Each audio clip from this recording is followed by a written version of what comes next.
settling into a new city?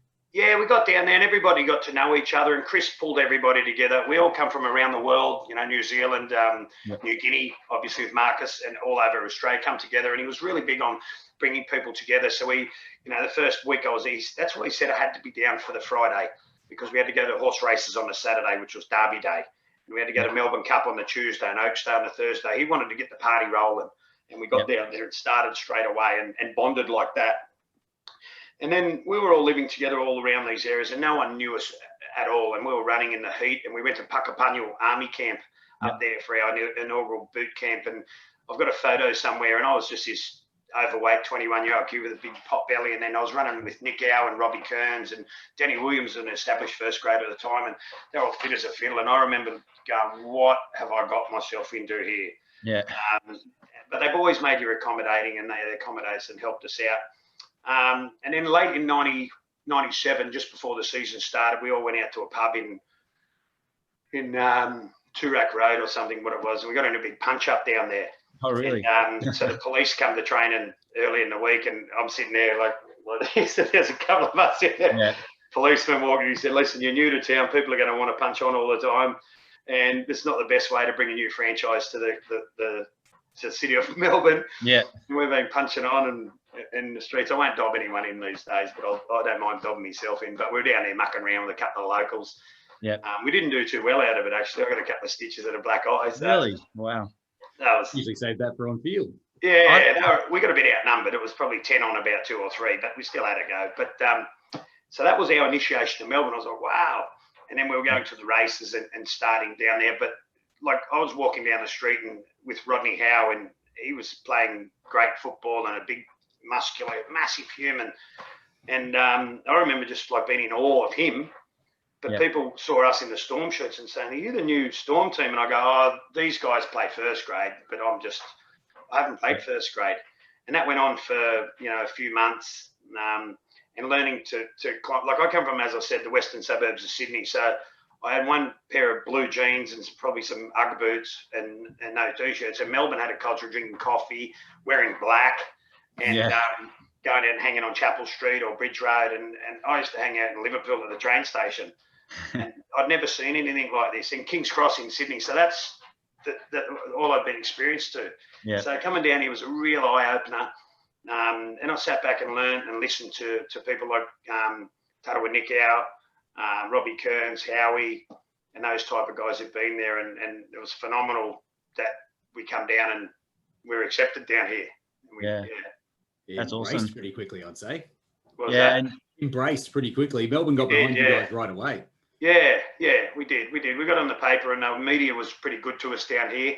So not everyone, a few people knew who we were leading into that 98 season. Yeah. And I mean, so let's go into round 1. So you were selected. You played in our first ever game against Illawarra. So, describe the scene, I guess, when you found out that you were going to play your first ever first grade game. So that was phenomenal. I remember I played a trial match versus Canberra, and I think I was played second row or lock, and I started that, and I looked at our team sheet and it had the likes of all those names I went through. But Canberra had Laurie Daly, Bradley Clyde, Ricky Stewart. I'm not sure. I think Mal had been retired, but all the superstars, Mullins. And I was like, these guys are the absolute hero. And I said to myself, I'm going to get to that autograph after the game because I might never see him again. Yeah. And we played that game, and I held my own. Played another game versus another team. I can't remember, Adelaide, I think. And then that week they picked first grade, and probably to my luck, I was just there, and I was a really reasonably good defender. And the other boys, you had the big attacking guys, and I was a reasonably good defender. And they said, just get out there and tackle your ass out. Doesn't matter if you don't touch the ball this game. Just tackle, don't miss a tackle. And it was a magical feeling to be selected, like a childhood dream, as in anyone had been selected for anything. And when a coach said, he didn't tell me, just read it out in the team list. He didn't pull me aside, so you're going to make your first grade debut like this. Chris Anderson, knowing Chris, he's got a memory about as good as mine. He probably just went, oh, he's already played first grade, who cares? I'm not going to tell him. He just read the team sheet out. I was sitting there, I was hoping to get on the bench. And then he said, number 11 or number 12, Ben Roarty. And I'm like, I'm going to play first grade this week. And the rest is history. We went to Wollongong, played St. George, Illawarra. And that game went fast like that. It was over. Scotty Hill scored a try and a couple of boys scored a try and it was over. And then I still got a beautiful photo in the dressing room. We're all sitting around with our shirts off, drinking a beer. And it was one of the greatest days of my life. So I always said I was lucky. You know, I trained hard and I listened to the coach. I might not have been the world's best player, but I always trained as hard as this whole body could do and always did exactly what the coach said. And they're the type of people, hopefully, coaches like coaching. You know, I wasn't going to try not to make any mistakes and just do what I'm told. So that was it. My profession actually is swim coaching. So, I mean, I coach mainly teenagers, but yeah, you definitely, through my years of coaching, you definitely look for the kids with good character, the hard workers, not necessarily the talent, because they generally go further than the... Yeah, that's probably what held up with me. And a funny story, Cameron Smith came up to me in about late middle 2000s and he said, they still talk about you down here, Roarts. They still talk about you. And I said, that's nice. And he goes, they reckon you could go out drinking the whole night of piss and come straight from the nightclub in the morning and you'd win everything at training the next morning. Yeah. You come first in the run, the swim, the box. And I was like, yeah, is that what I'm famous for? He goes, yeah. That's good. I mean, that's it's a good, definitely a thing to be remembered for, I reckon. All right, I think we went on a 4-game winning streak, and tell us a bit about the first home game at Olympic Park, where you had the fans on the street. They had to let them in at halftime onto the running track. So was the playing group surprised? We sat there, and I think the game got delayed by 5-10 minutes. We didn't know that people are hanging over the fences and coming, and we didn't know that. But I'd built up a bit of a rapport with a lot of people that I've been meeting in the pubs and nightclubs and all that scene that I was getting into around that time. So I'm like, I needed 20 tickets and I didn't have any family there. It was just for friends that I'd met in nightclubs and pubs around there. And they said, can you get tickets? And my phone's ringing. I said, I've never had anyone ring me ever before. And we used to get 2 grandstand tickets and 4 outer tickets for the like the Marcus Buy stand. Yep. And I was saying to these other players, have you got anyone coming? They're going, no. I said, can I have your tickets? So that first game, I've handed out 24 tickets to all the locals. We've read in the paper, this could be a good thing. We want to come along. And everybody, every man and his dog come. Did you guys come to that first game? I wasn't at the first one, unfortunately. I came not long after. I was too young to get there myself. I was at the second game where you played Penrith on Anzac Day. That was mine. Right. I was at the second home game when you beat Penrith on Anzac Day. Lovely. Good memory. Yeah. So that's how it happened. We didn't know the extent of the crowd issues after that. And then Chris Johns coming after the game, the CEO, and he said, mate, we just opened the gates. He goes, we don't know the full capacity we had tonight because they got in there 21,000, which are allowed, and then they opened the gates apparently. And we were like, that many people want to come and watch us. Sydney teams aren't getting 21 or 22,000. And we were like, this is good. And Melbourne Storm's what it is today for those 4 games that we won. We won our first game. The second, third was okay. And then that first home game, if that hadn't happened, who knows what would happen? Who knows? Yeah. You could have been an Adelaide Rams, a Perth Reds, a team like that. It could have happened. Yeah, you're right.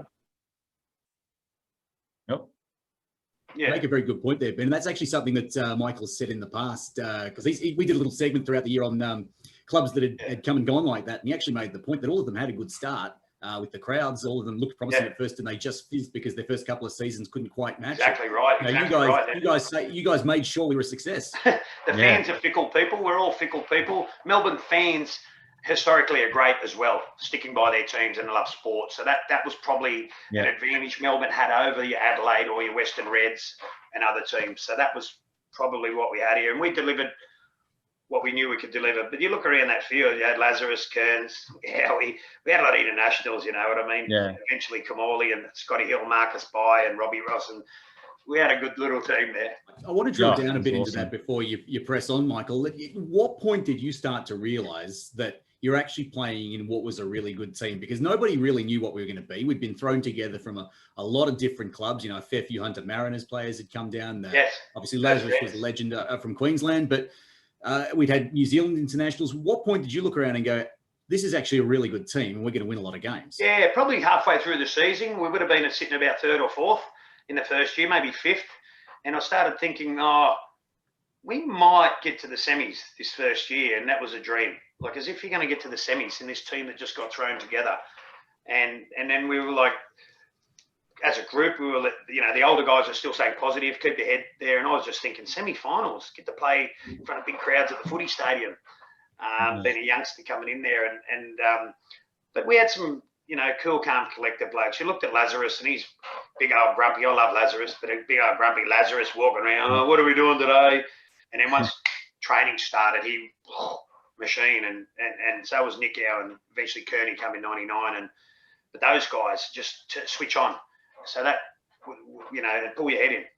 Don't talk to the media too much. Just pull your head in and listen and learn and just let it go with the flow. And probably halfway through the season, I realised, probably 6-4 or something like that, 5-5 or 7-3, I can't remember. But, I thought, geez, we might be a little chance of making these semi-finals in 8th position. I think we might have come in 6th or something like that. It was even 3rd. I think you finished as high as 3rd in 98. First year. Oh, I can't remember. Yeah. But it was an amazing feeling and getting there and far out. So to play in a semi-final in the NRL, wow. Used to know what was going to happen the next year, but that first year was like, wow. Yeah. And I had a bonus. I wasn't on a big contract, but I had a bonus to get the semi-finals. So you're a little bit cash driven as well as a youngster. Semi-finals and and a bit of extra cash, and it motivates you. Money talks, bullshit walks. So we were happy to play. And I'll play harder and harder. I'll do what you want to do. Pay me more money, and you know what I mean. And it was great. Excellent. And so 98 was obviously a good year for you. I think you're a regular starter, and you won the Rookie of the Year award that year. So tell us a bit about that. The trophy sits here. I don't keep much memorabilia, but that bad boy sits in my office here. Oh, nice. Awesome. It's even bent on the end there. It was in the boot of someone's car for about 2 weeks, and the end of it got bent, but it's all part of the story, and it sits in my office here. I don't have much memorabilia around the house from my time playing rugby, but that sits in my office here. There's nowhere else for it to go. So. Yeah. Were you surprised Were you surprised when you won it, or did you think that you were a good chance? Never even considered it. Never thought about it. Didn't know the award existed. If you see any photos, you go around. I'd flown up to Sydney. I might have stayed in Sydney. I'd flown to Sydney, and just before the presentation night, I had an altercation in Sydney at Coogee Bay Hotel. Coogee Bay Hotel, just self-defence. But I'd broken my thumb. So my thumb was sitting up swollen and like that. And they give me the trophy, and I've got a massively broken thumb with hadn't had surgery on it yet. And I'm holding the trophy and trying to smile and keep it a bit of a secret that I had a broken thumb. And so I look at the photographs now and say, no, it's great that I had the trophy, but also sit there with a smashed thumb, which, I had a big metal plate and 5 screws put in it a little bit later. So it's great. Is it like, this is a bit of a side